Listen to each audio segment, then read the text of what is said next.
Welcome, everyone. I'm Kimberly Boschman, and this is the Intentionally Intuitive Podcast. In this episode, we're going to take a look at each personal month forecast for March 2023. Before we get into it, just know that these are different from the life path forecasts. So the calculations are different, and more than likely, the energy forecast is going to be different as well. So before you have a listen, make sure that you check the calculation to make sure that you're listening to the right one. This is, of course, a general reading. If you would like a personalized reading dedicated to your own personal numerology report, please book some time with me. My information is in the description box below, and I would absolutely love to work with you. All right, let's take a look. Okay, for those of you who are in a personal month of 6 in the month of March, this is for you. So you could see some things coming in for you this month. Now, again, it's a shorter cycle. Of course, it's only a month long, but you could still see some things come in where the energy is more focused on home, right?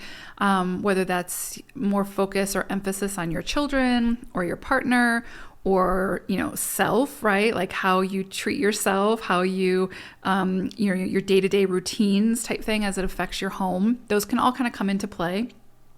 Pets, anything along those lines, right? Think of like relationships that are close to our heart. Think of the actual home, like with things that happen within the home. Also friends and like close family and close community. So you could see some things come up to the surface or present themselves, or opportunities come to play as it has to do with the home, or those very tight knit close relationships. So you could see some changes within the home, people moving in, people moving out, changes in finances, potentially changes. Maybe you or your partner has a change in your job. Maybe you get a promotion and then therefore you get a raise, and that raise, of course, affects the finances of the home. This could also be an opportunity where you either start working from home or you were working from home and now that changes and you go back to the office type thing. That's always possible under this energy as well. One thing that does often come up under 6 energy, especially like the shorter cycles, is things that we have maybe been trying to avoid having conversations around, those more difficult conversations, things that maybe aren't working will bubble to the surface to be dealt with now, right? So to alleviate that sort of lower vibration so that we can clear it up, take care of it, and move on much lighter, right? So if there's any kind of more difficult conversation that you've been meaning to have, but you've been kind of putting it off, you may see it come to fruition or sort of come to a head this month, right? And it may be that you are the one that has to sort of initiate that energy, because we are also in a one universal cycle for the month of March. And so that kind of emphasizes like taking the initiative, being a little bit more assertive. And so this can also come into play with setting healthy boundaries, because under a 6 cycle, we often will find that other people sort of need us more. Like they come in, they, maybe they need a shoulder to cry on, or they need some advice or whatever, but it seems like people are more in need of our time under 6 cycles. And so we just have to be very mindful of giving when we can give, right? But not depleting ourselves. And so setting healthy boundaries is really key under this energy as well. So just be very mindful of that. The other thing is, of course, to make sure that if there is nurturing that you need, that you are honoring that, right? So whether you're asking for nurturing from a partner or from, a therapist or something like that, or wherever it is that you feel comfortable reaching out for that, if you need nurturing beyond what you can do for yourself, this is a great month to ask for it, right? To ask for that assistance, to ask for what you need.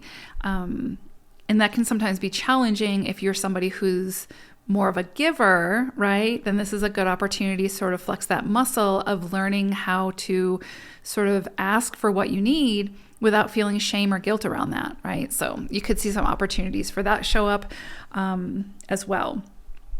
You could also see, like I said, changes in finances to do with, like, again, day-to-day routine, or things that might affect the home life. So you might see a shift in your responsibilities at work, or something like that could come into play as well. Again, not going to spend a lot of time on the universal cycle, but again, it is a one cycle. So again, you might just sort of feel like a little more amped up, a little bit more confident, a little bit more courageous in what it is that you want to go for, right? And so this is beautiful, especially when it has to do with 6 energy, because a lot of times with 6 energy, the energy is more around like nurturing and giving and that sort of thing. And so the 1 energy sort of helps us in asking for what we need, right? While helping and assisting others as well, but not shying away from our own needs and being a little bit more assertive in asking for that, right?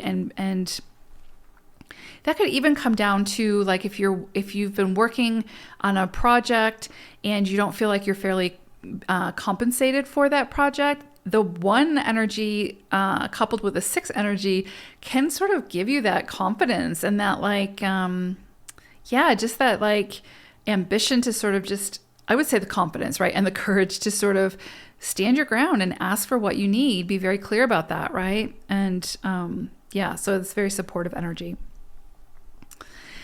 Now, we have a full moon on March 7th, and what this is going to bring in for you all is this energy of more 6 energy. The 14-5 energy. So for you all, okay, this is interesting. So you're going to be working the month of March with the energy of the 6, which I talked about, coupled with this sort of lighter dosing of the energy of the 1 from the universal energy. Now comes the full moon, and this full moon is ushering in the energy of the 14-5. So what's interesting here is there's going to potentially be a little bit of push-pull for you around this full moon when it comes to finding your balance or your equilibrium between your own independence, your own sort of freedom, and like really sort of feeling more restricted and having to follow the rules or following some kind of structure or some kind of like more stricter like organization, right? So there might be something where it's like you want creative freedom, but your job doesn't allow for that.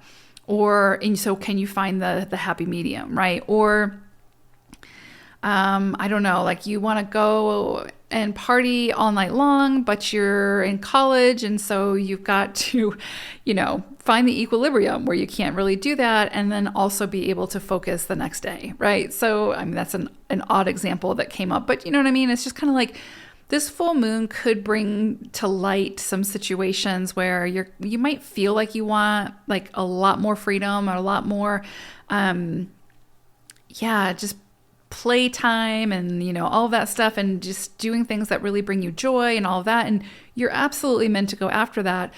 But there's this energy of the 4 as well.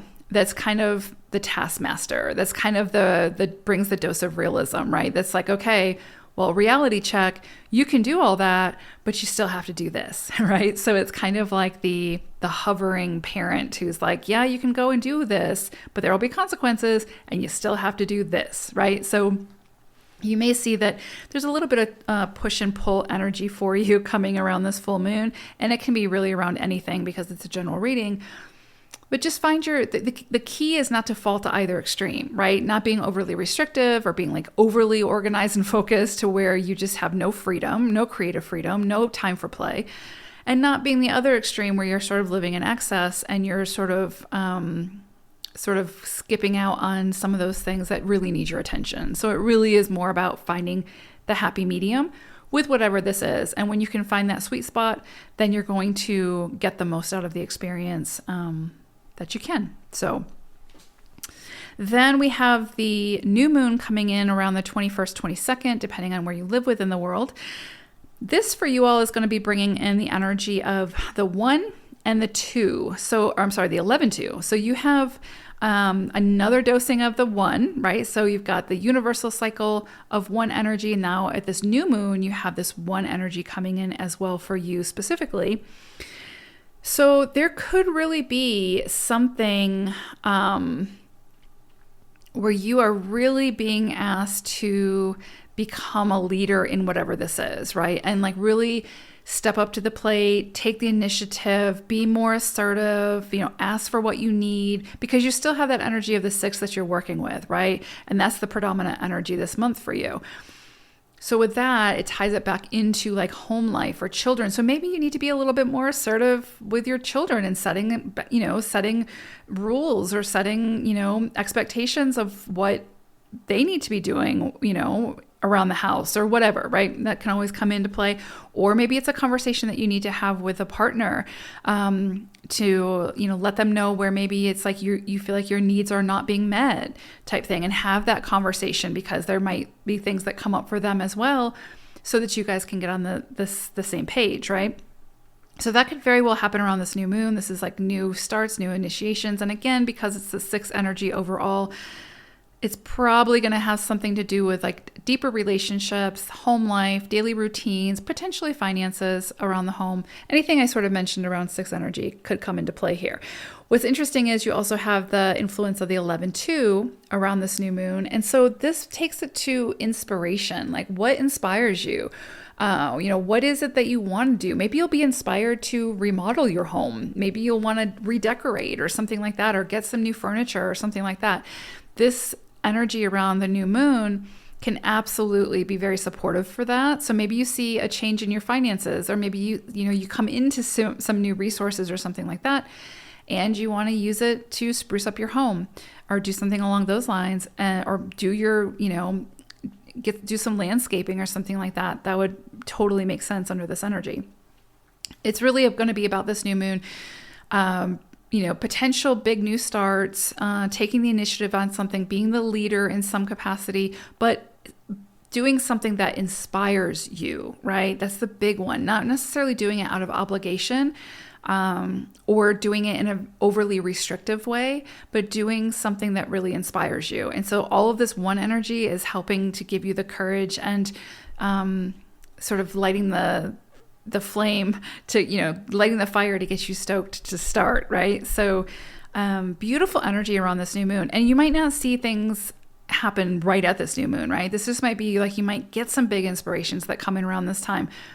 That's awesome, right? Like, you can take initiative by writing it down and starting planning to see how you're going to do it, what it's going to look like, right? It could even be same thing. Like, maybe you're helping your children or your child to decide what college they want to go to, or whatever comes in for you. But beautiful energy for around this new moon for getting, for big new starts that inspire you, that ask you to take a leadership role in some way, shape, or form.